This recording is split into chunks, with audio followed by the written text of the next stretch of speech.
സുഹൃത്തുക്കളെ, ഇന്ന് നമ്മൾ ചർച്ച ചെയ്യാൻ പോകുന്ന വിഷയം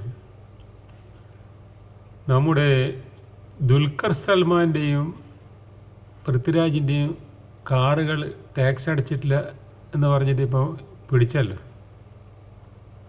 അനധികൃതമായി കൊണ്ടുവന്നതെന്ന് പറഞ്ഞിട്ടല്ലേ പിടിച്ചത്.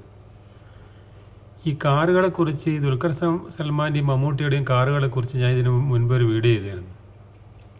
കാരണം വീടിൻ്റെ മുന്നിൽ കുറേ കാറുകൾ നിരത്തിയിട്ട് ഈ പണ്ടത്തെ പോലീസ് സ്റ്റേഷനിൽ ഇങ്ങനെ കുറേ കാറ് ഈ RC ബുക്കില്ലാത്ത കാറ് പിടിച്ചു പോകും. പോലീസ് സ്റ്റേഷനിൽ പണ്ട് RC ബുക്കില്ലാത്ത എല്ലാം പിടിച്ചുകൊണ്ട് പോയി പോലീസ് സ്റ്റേഷൻ്റെ മുന്നിലെ വക്കൽ അതിങ്ങനെ കുറേ കൊല്ലം കഴിഞ്ഞിട്ട് മഴയും വെയിലും കൊണ്ടിട്ട് ടയറെല്ലാം ഭൂമിൻ്റെ അടിയിൽ പോയിരുന്നു. അങ്ങനെ പറഞ്ഞിട്ട് ഞാൻ ഒരു വീഡിയോ ചെയ്തിന് മമ്മൂട്ടിൻ്റെ കാറിൻ്റെ ശേഖരത്തെക്കുറിച്ച് പറഞ്ഞുതരാം.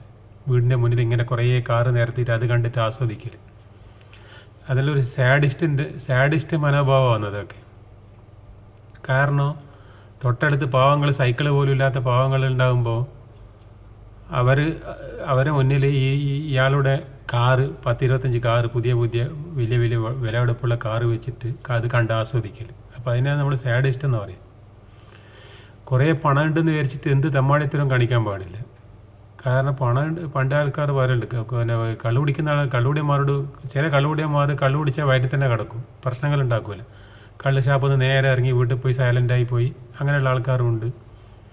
കള്ളു കുടിച്ചിട്ട് വേണ്ടാതെ ആൾക്കാരെ ചീത്ത പറഞ്ഞിട്ട് പ്രശ്നമാക്കുന്ന ആളുണ്ട്. അപ്പോൾ ചില ആൾക്കാർ പറയും കള്ളു കുടിച്ചാൽ വയറ്റിൽ കിടക്കണം. അതുപോലെ പൈസ ഉണ്ടെങ്കിൽ അത് ഇങ്ങനെ സ്വന്തം ആവശ്യത്തിന് എടുക്കാനോ ബാങ്കിലോ എവിടെയെങ്കിലും വേറെ എന്തെങ്കിലും കാര്യത്തിൽ ഉപയോഗിക്കുക. അത് ഉള്ള പൈസ ബാങ്കിൽ അടച്ചോട്ട്. കുറേ പണം ഉണ്ടെന്ന് വിചാരിച്ചിട്ട് ഇങ്ങനെ ഈ തെമ്മാടിത്തരം കാണിക്കാൻ പാടില്ലല്ലോ. എത്രയോ ആൾക്കാർ പാവങ്ങൾ ബസ്സിന് പോലും കാശില്ലാതെ മലമുകളിലെല്ലാം വീടുള്ള ആൾക്കാരുണ്ടാവും. ബസ്സൊന്നും അതിലിട്ട് ബസ്സുണ്ടെങ്കിൽ തന്നെ ബസ്സിൽ കയറാൻ പൈസ ഇല്ലാണ്ട് മലയുടെ മുകളിൽ നടന്നിട്ട് പോകുന്നതാണ് ചില ആൾക്കാർ, ബസ്സിന് പൈസ കൊടുക്കാണ്ട്. അങ്ങനെയുള്ള നമ്മളെ നാട്ടിൽ ഈ പൈസ ഉണ്ടെന്ന് വെച്ചിട്ട് 10-20 കാർ ഇങ്ങനെ വെറുതെ ശേഖരിച്ച് പണ്ട് സ്റ്റാമ്പ് ശേഖരണം ഉണ്ടായിട്ടുണ്ട്. നമ്മളെല്ലാം ചെറുപ്പകാലത്ത് കുറേ സ്റ്റാമ്പ് ഇങ്ങനെ ശേഖരിച്ച് വെക്കും ഒരു ബോക്സിൽ, പല നാട്ടിലെ സ്റ്റാമ്പും. അന്ന് ഇല്ലൻ്റ് ഗൾഫിൽ നിന്നെല്ലാം വരുന്ന ലെറ്ററിൽ സ്റ്റാമ്പ് ഒട്ടിച്ചിട്ടുണ്ടാവും, ഗൾഫിലെ എല്ലാം സ്റ്റാമ്പ്. അതിൽ നമ്മളിങ്ങനെ പല മോഡലുണ്ടാവും, ശേഖരിച്ച് വെക്കും. അതുമാതിരി ഈ കാറ് ശേഖരിച്ച് വെക്കും.